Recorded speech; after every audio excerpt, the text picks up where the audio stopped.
Situlu bɛɛ b'ale dɔn. Situlu bɛ nafa caman ɲɛ mɔgɔ ye. Mɔgɔ bɛ to ka ɲinɛ minnu kɔ.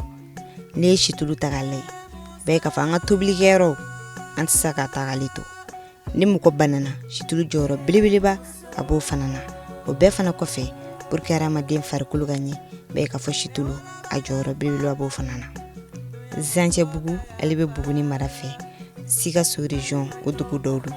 Fantanya ale bɛ Zancɛbugu k'o kɛlɛ ka bɔ yen.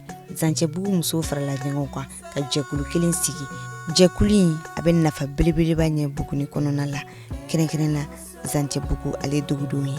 Mara n'o ye Zancɛbugu commune dugu 40 ani dugu 2 a fɛn fɛn bɛ tɔn in kɔnɔna na an bɛɛ ye ɲɔgɔn dɔn. A nafa filanan kɔlɔkisɛ tun tɛ valeur la Mali kɔnɔ. Kɛrɛnkɛrɛnnenya la anw ka Zancɛbugu mara kɔnɔ. Kɔlɔkisɛ sɔngɔ tun binnen don commerçants fɛ. Mais ala ni tɔn in kama kɔlɔkisɛ kɛra sɔngɔ la. Nafa dɔ wɛrɛ fana bɛ yen.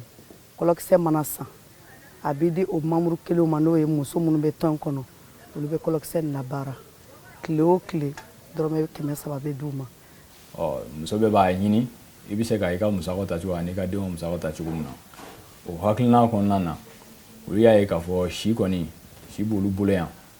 Mais a tɛ da la.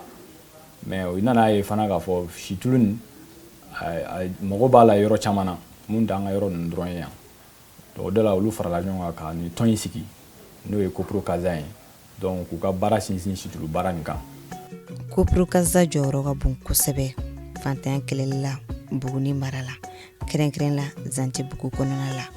Zancɛbugu ɲɛmɔgɔw olu y'u sɛbɛntiya. N'i ka denmisɛnnin banana ni se ma kɛ sotigi ye ale bɛ baara la coopérative min na a bɛ dɛmɛ ɲini u fɛ ka sotigi dɛmɛ. Hakaja kɔfɛ sotigi bɛ se k'u ta di. O ye nafaba ye dɛ. Bon ni fana tilara k'a jateminɛ i b'a ye k'a fɔ ko baara ko bilama gɛlɛyaba b'a la. Bon Koprokaza ka baara organiser cogo kɛra sababu ye i b'a sɔrɔ san kɔnɔ u bɛ se ka baara di muso min ma waati kɔnɔ n'a bɛ fɔ ko emploi temporaire o bɛ t'i jɔ fɔ muso 902 la. Donc i b'a ye k'a fɔ ko Koprokaza fana emploi ko baara ko nasira kan a bɛ ka jɔyɔrɔba ta commune yiriwali ko kɔnɔna na. Bibi in na Koprokaza baarakɛla bɛ taa jɔ fo mɔgɔ 1000 ani 562 cɛ 15 o b'olu cɛ la. Wa sigilen don dugu 37 o de la. Koprokaza baarakɛlaw y'a yira ko sɔrɔ kɔfɛ dɔnniya caman olu sɔrɔ a baara kɔnɔna la. Tɔn ye ne bilasira k'an kalan. Tubabukan ɲuman yɛrɛ tun tɛ se k'o fɔ mais bi n bɛ n débrouiller ka dɔ kɛ. N ye ordinateur kalan. Ne bɛ n ka baara yɛrɛ kɛ bamanankan na ordinateur la. N bɛ n ka base de données bɛɛ kɛ bamanankan na ordinateur la. O ye nafa belebele ye. A sigilen kɔfɛ a bɛ san caman bɔ. Koprokaza sera bi ka congo n'a ka baara ɲuman ye. Pour que ka yɔrɔ surunya client na an ye dépôt dayɛlɛ Bamakɔ n'o ye hippodrome ye. Donc i mago bɛ produit fɛn fɛn i b'a bɛɛ lajɛlen sɔrɔ hippodrome na. Ani supermarché caman bɛ ɲɔgɔn baara kɛ ɲɔgɔn fɛ Bamakɔ yan. I n'a fɔ Fourmi, i n'a fɔ Mille et Merveille ACI kɔnɔna na, i n'a fɔ Shoprati Badalabugu. Région dɔw fana la a bɛ yen i n'a fɔ Segu, i n'a fɔ Sikaso. Donc o kɔfɛ marché sous-régional la an ka produit a bɛ sɔrɔ Niger, a bɛ Sénégal Dakar, Sénégal yɛrɛ fan caman mais précisément Dakar a bɛ sɔrɔ yen. A bɛ sɔrɔ Mauritanie, a bɛ sɔrɔ Gabon, a bɛ sɔrɔ Brazza Congo Brazzaville. Marché international fana la ani mɔgɔ bɛ baara ɲɔgɔn fɛ minnu sigilen bɛ France, Italie, Allemagne, Espagne, États-Unis ani Canada. Donc an bɛ situlu naturel an b'o de dilan n'a fɔ 100% naturel bio équitable. Nin baara ɲumanba in ale bɛ dɛmɛ ko fɔ.